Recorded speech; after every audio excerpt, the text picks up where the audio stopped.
میرے پاس رہو episode number 4۔ اگر آپ میری سٹوریز کو لائک کریں تو please subscribe my channel and share it. Story وہ عائشہ کی بازار میں کی جانے والی حرکات سے بالکل لا علم تھے، اور اس بات سے بھی کہ سب ان کے ساتھ جانے سے کیوں کتراتے ہیں، بلکہ ایسا کرتے ہیں ہاشم کو کسی دن چھٹی دے دیتے ہیں، تم دونوں اپنی تیاری وغیرہ مکمل کر لو۔ پانی پیتے ہاشم کو زور کا اچھو لگا، پانی منہ سے باہر آ گیا۔ کاظم اور قاسم کو چھوڑ کر تمام اہل خانہ ہاشم کی دلی کیفیت سمجھ رہے تھے، مگر اس وقت ہر بندہ اپنی جان بچانے کی کوشش کر رہا تھا۔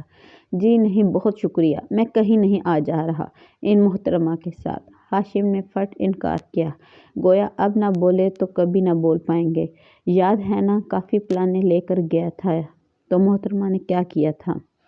یہ ان کے گھر کا مشہور واقعہ تھا اور زبان دہز عام تھا۔ ہاشم شادی کے شروع کے دنوں میں عائشہ کو کافی پلانے لے گئے۔ پہلے تو انہیں کافی پسند نہ آئی، پھر جب بل دینے کا وقت آیا اور میاں نے 2 پیالی کافی کے ہزاروں روپے ادا کیے تو عائشہ نے موقع محض دیکھے بغیر وہ سنائی تھی ویٹر کو کہ توبہ، ایسی بری کافی کہ وہ برائیاں کیں کہ حال میں بیٹھے ہر شخص نے مڑ کر ان میاں بیوی کو گھورا، اور پھر جو وہ قیمت کی زیادتی پر شروع ہوئی تو ہاشم بیچارے تو دائیں بائیں دیکھنے بنا ہی باہر کو بھاگے۔ پھر بعد میں تو انہوں نے بیگم کو جو سنائی تو سنائی، مگر اس دن والی بے عزتی وہ کبھی نہیں بھولے۔ پرانی ہو چکی ہے وہ بات، اب بس کر دو، قاسم نے ٹوکا۔ ہاں جی، بس کر دوں اور کوئی نئی بے عزتی ٹیک کروا لوں؟ جی نہیں، بہت شکریہ، اور کوئی اتنی پرانی بھی بات نہیں ہے، ابھی صرف 1 سال 7 ماہ ہی ہوئے ہیں، اتنی ہی پرانی ہے میری شادی۔ ہاشم نے یاد دہانی کروائی۔ دیکھ رہے ہیں بھائی آپ ان کا رویہ، عائشہ ناراض ہوئی۔ بری بات ہے ہاشم، کل عائشہ کو لے کر جاؤ اور ساری تیاری مکمل کرواؤ، کاظم بھائی نے گویا حکم دیا۔ تو پھر ٹھیک ہے، ہم سب جائیں گے، اکیلا میں کیوں بھگتوں؟ ہاں یہ بہتر ہے، میں کارخانے سے ہائیس بھجوا دوں گا، اور وہ قاسم فوری راضی ہو گیا۔ باقی سب لوگ ایک دوسرے کی شکلیں تکتے رہ گئے۔ بی جان کوئی روایتی قسم کی ساس نہیں تھیں، پیار کرنے اور پیار بانٹنے والی ہستی تھیں۔ پہلے بہو غوثیہ گھر آئی تو گھر میں رونق ہو گئی۔ سعید غوثیہ کا پلوٹھی کا بچہ تھا، گھر بھر کی آنکھ کا تارا، دادا دادی ماں باپ چاچو سب ہی کا خوب پیار سمیٹا۔ سعید کے بعد عبید کی آمد نے کاظم اور غوثیہ کی خوشیوں کو گویا 4 چاند کر لگا دیے۔ عبید 6 ماہ کا تھا جب بازگاہ قاسم کی دلہن بن کر اس گھر میں آئیں۔ گویا بازگاہ اچھی فطرت کی لڑکی تھی، لیکن غوثیہ کو ایسا لگتا تھا جیسے بازگاہ کے آنے سے ان کی اہمیت کم ہو گئی ہے۔ پہلے صرف وہ تھیں اکلوتی اور بڑی بہو، اس لیے ہر بار ہر کام میں ان سے مشورہ کیا جاتا، ان کی رائے مقدم جانی جاتی۔ بی جان بھی ان پر بہت اعتماد کرتی، ان کے مشورے کے بغیر ایک قدم نہ چلتی۔ بازار جانا ہے تو غوثیہ، کہیں ملنے ملانے جانا ہے تو غوثیہ، کوئی دعوت رکھی گئی ہے تو بی جان غوثیہ کے سپرد سارا کام کر کے بے فکر ہو جاتی۔ غوثیہ بھی خوش دلی سے ہر کام میں پیش رہتی۔ اب بازگاہ کی بھی تھی تو بی جان کے لیے تو دونوں برابر تھیں، بازگاہ کو بھی ہر معاملے ہر کام میں شرکت کیے جانے لگا۔ یہ شریکے داری غوثیہ کو بہت کھلی، انہیں لگتا تھا بازگاہ ان کی جگہ لینے کی کوشش کر رہی ہے۔ بازگاہ نے جیٹھانی کے ساتھ بہت پیار بڑھانے کی کوشش کی، لیکن غوثیہ کے سرد رویے کی وجہ سے یہ ممکن نہ ہو پایا۔ ایک عجیب سی سرد مہری اور تکلیف ہمیشہ ان دونوں کے درمیان میں رہی۔ شادی کے 2 سال بعد بازگاہ امید سے ہوئی تو بی جان نے انہیں ہتھیلی کا چھلا بنا لیا۔ یہ بھی غوثیہ کو ایک آنکھ نہ بھایا۔ پھر اللہ نے اس کے گھر پر کرم کیا اور ننھی منھی سی گڑیا بازگاہ کی گود میں آ گئی۔ بی جان کی تو خوشی کا کوئی ٹھکانہ نہیں تھا۔ لڑکیوں کی اہمیت کوئی لڑکوں سے بھرے اس گھر میں بی جان سے پوچھے۔ مہر فاطمہ کے بعد سحر فاطمہ آئی۔ اللہ نے کچھ کرم یوں بھی کیا کہ معظم بیگ کا لوہے کی جالی کا ایک کمرے کا کارخانہ بڑھتے بڑھتے کئی گنا بڑا ہو گیا۔ بی جان مال و دولت کی اس فراخوانی کو بھی ان لڑکیوں کی ہی قسمت قرار دیتی۔ ہر جگہ اپنی جگہ بہترین تھی، مگر غوثیہ کو کسی پل قرار نہ آتا، انہیں لگتا جیسے وہ اور ان کے بیٹے کہیں پس منظر ہو گئے ہیں۔ منظر نامے میں کوئی ہے تو بس بازگاہ اور اس کی بیٹیاں۔ کچھ ارادی، کچھ غیر ارادی، کچھ شعوری، کچھ لاشعوری طور پر انہوں نے بیٹوں کی اہمیت، ضرورت کو اس انداز میں اجاگر کیا کہ ان کا بس چلتا تو بیٹے پیدا نہ کرنے کے جرم میں کبھی کا بعضگاہ کو گھر سے گھر بدر کر چکی ہوتی۔ یہ طنز، یہ طعنے اور یہ عادات رفتہ رفتہ بیٹوں کی ماں ہونے کے غرور سے ڈھلتی چلی گئیں۔ قاسم کے بعد عاصم کی دلہن تحریم آئی۔ عاصم چونکہ آرمی میں تھے سو تحریم میاں کے ساتھ ساتھ رہیں، ہر جگہ مہمان بن کر چند دن کے لیے آتی اور پھر واپس چلی جاتی۔ سو مقابلے کا میدان بس بعضگاہ کے ساتھ ہی سجا رکھا تھا غوثیہ نے۔ عاصم کے بعد اشتیاق کی دلہن بی جان میاں ولی سے بیاہ کر لائیں۔ اشتیاق چونکہ آسٹریلیا میں ہوتے تھے سو دلہن کو بھی ساتھ لے کر ہی چلے گئے۔ عمیرہ اچھی لڑکی تھی، کچھ یہ کہ ساتھ رہنے کا موقع اس کا بھی زیادہ نہیں ملا، سو سب اچھا ہی رہا۔ عاصم اور تحریم اولاد کی نعمت سے محروم تھے۔ اشتیاق اور عمارہ کو اللہ نے ایک ہی بیٹی دی، سارہ۔ رہ گیا ہاشم، تو اس کی شادی تو ہوئی ہی تب جب غوثیہ کے اپنے بچے جوان اور شادی کے قابل ہو رہے تھے۔ کچھ ہاشم کی بیوی عائشہ تھی بھی تھوڑی بیوقوف سی اور کافی سے بھی زیادہ کنجوس۔ تو مقابلہ تو بس غوثیہ اور بعضگاہ کا ہی رہا، مقابلہ بھی وہ جس میں ایک فریقین کو معلوم ہی نہ تھا کہ اس کا قصور کیا ہے۔ عبید کچن میں کھانے کو کچھ ڈھونڈ رہا تھا جب سحر اندر داخل ہوئی۔ کیا کر رہے ہو تم یہاں؟ عبید نے گردن گھما کر دیکھا۔ کچن کے دروازے پر سحر کھڑی اسے گھور رہی تھی، سرخ انگارے رنگ کا سوٹ میں، ناک بھی زکام سے سرخ ہو رہی تھی، آنکھوں میں ہلکے ہلکے گلابی ڈورے تیر رہے تھے، شاید دھوپ سے اندر آئی تھی، سو گال بھی خوب دمک رہے تھے۔ واہ کیا لال گلابی حسن ہے، زریلا بڑبڑایا۔ میں پوچھ رہی ہوں تم کیا کر رہے ہو یہاں؟ لہجہ حد درجہ تیکھا، انداز اس سے بھی سوا زیادہ۔ کبڈی کھیل رہا ہوں، آؤ تم بھی کھیلو۔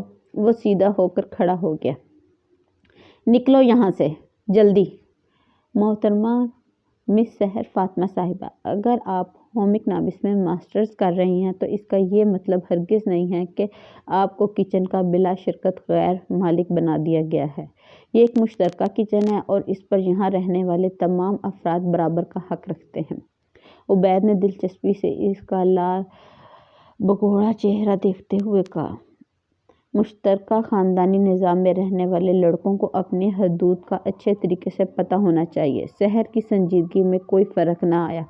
ہا ہا ہا، ایک فلک شگافا کہکا عبید کے حلق سے برآمد ہوا۔ وہ جی ہماری بلی ہمیں کو میاؤں۔ عبید نے خوب انجوائے کیا اس جملے کو۔ یہ ڈائیلاگ تو ہمارا ہے، تم نے کیوں بولا؟ اب کہ عبید 2 قدم بڑھ کر اس کے مقابل ہوا۔ تربیت اور اونچ نیچ کا خیال صرف بیٹیوں کا نہیں بیٹوں کا بھی رکھنا ہوتا ہے۔ کیا ہے بھائی، تم تو ایسے پیچھے پڑ گئی ہو جیسے میں کوئی لڑکی بھگانے یہاں آیا ہوں۔ بھوک لگ رہی تھی، کچھ کھانے کو ڈھونڈ رہا ہوں، اس نے پیار سے کہا۔ یہ ایک خالص زنانہ جگہ ہے جہاں تم پر بھی نہیں مار سکتے، سو چلتے پھرتے نظر آؤ۔ یار تم امی کے بدلے ان سے جا کر لو، مجھ سے کیوں باتیں سنا رہی ہو؟ تمہاری امی بھی تو پتہ نہیں کون کون سے میری امی سے بدلے میں باتیں سناتی رہتی ہیں، تو تم مجھ سے ان کا بدلہ لے رہے ہو؟ کیا کر رہے ہو تم یہاں عبید؟ غوثیہ سحر کے پیچھے سے آ کر بولی۔ ماتھے پر ان گنت بال تھے۔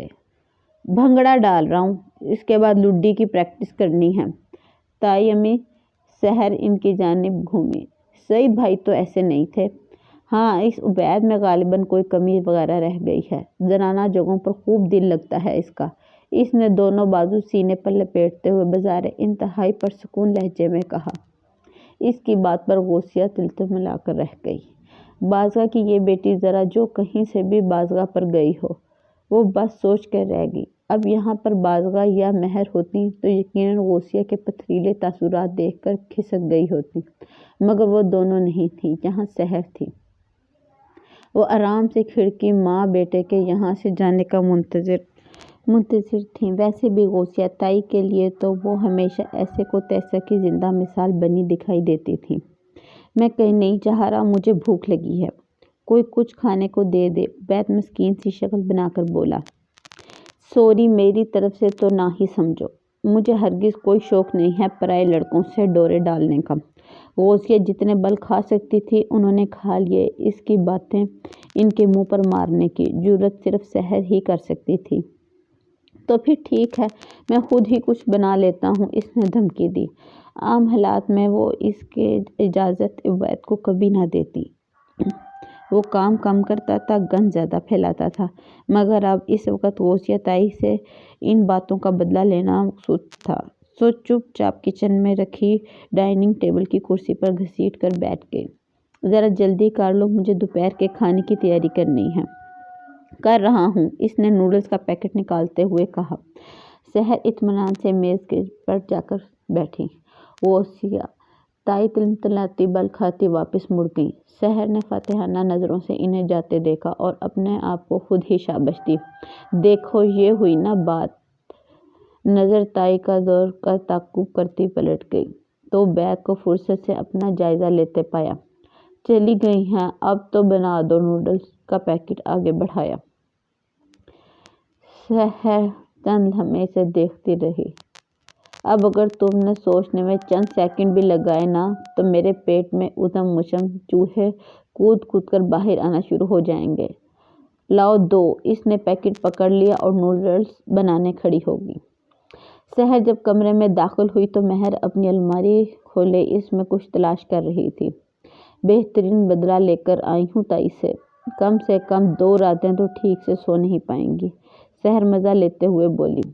پلیز سحر، امی نے کتنی مرتبہ منع کیا ہے، تائی کی باتوں کو اگنور کیا کرو، مت ایسا کیا کرو۔ امی کی خاموشی نے ہی تو اتنی شے دی ہے ان کو، جب چاہتی ہیں جو چاہتی ہیں بغیر کسی لحاظ کے بول جاتی ہیں، یاد نہیں ہے؟ میں نے ان کے خیال سے ایک مرتبہ برتن دھونے چاہے ان کے حصے کے تو انہوں نے بی جان کے سامنے کیسے پیش کیا تھا، یاد ہے مجھے سحر، پلیز تم کچھ تو بھولنے کی کوشش کیا کرو، مہر نے اسے سمجھانا چاہا۔ وہ اس کی بات نہیں سن رہی تھی، اپنی دھن میں بول رہی تھی۔ انہوں نے کہا تھا بی جان آج کل کی بیٹیوں کی ماؤں کو بہت سمجھدار ہونا چاہیے، بیٹیوں کو سکھا دیتی ہیں کہ کیسے لڑکوں کی ماؤں کے دل میں گھر کرنا ہے۔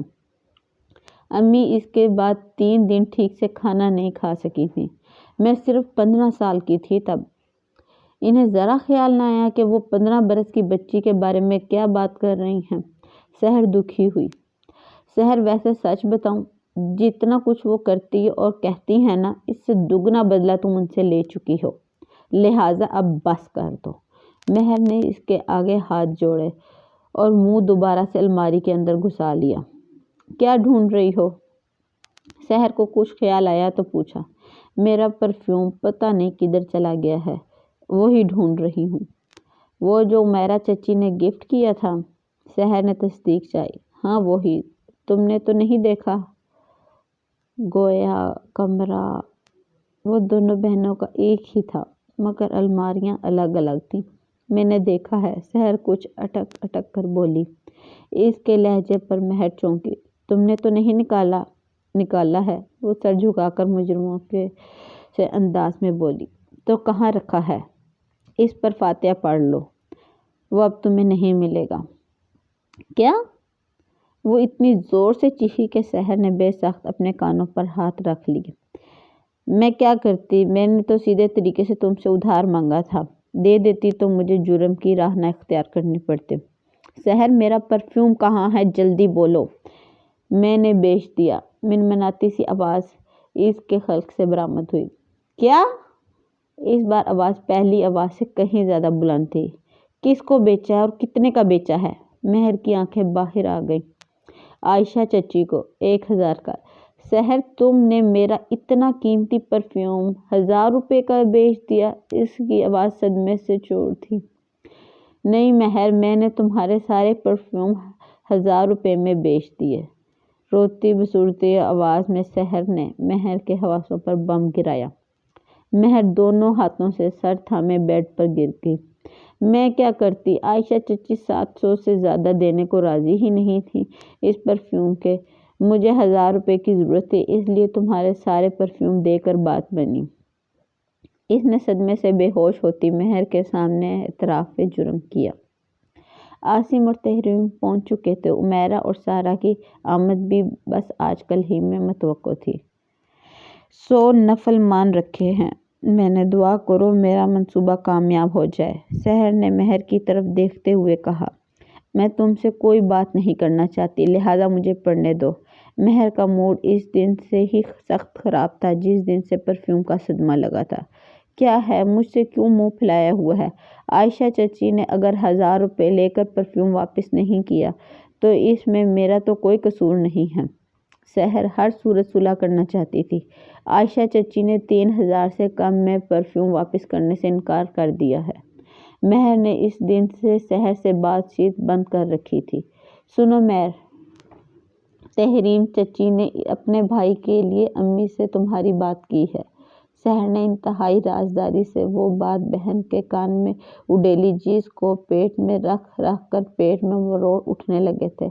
مہر کے کان کھڑے ہوئے اور وہ بے نیازی سے لبادہ اوڑھے رکھا۔ امی تیار بیٹھی ہیں تمہیں دھکا دینے کے لیے۔ بڑوں کے درمیان چپ چپ خفیہ میٹنگ چل رہی ہے۔ تمہاری ہاؤس جاب ختم ہونے کا بھی انتظار نہیں کیا جائے گا۔ سعید بھائی کی شادی کے ساتھ ساتھ تمہیں نپٹانے پر بھی غور و خوض ہو رہا ہے۔ اس آخری بات پر تو مہر کرنٹ کھا کر اچھلی۔ ساری بے نیازی ناراضگی سب منٹوں میں ہی ہوا ہوئی۔ یہ کیسے ممکن ہے؟ سعید بھائی کی شادی میں میری ہاؤس جاب، میرا کیریئر، یہ نہیں ہو سکتا۔ مہر بہت بے طرح، اب میں کیا کروں اللہ۔ مہر بہت پریشان ہے۔ یہی ہونے جا رہا ہے، خبر پکی ہے، سحر نے پکا سا منہ بنا کر بتایا۔ To you guys, please like and share this video. If you have any suggestions for us, leave a message in the comments field.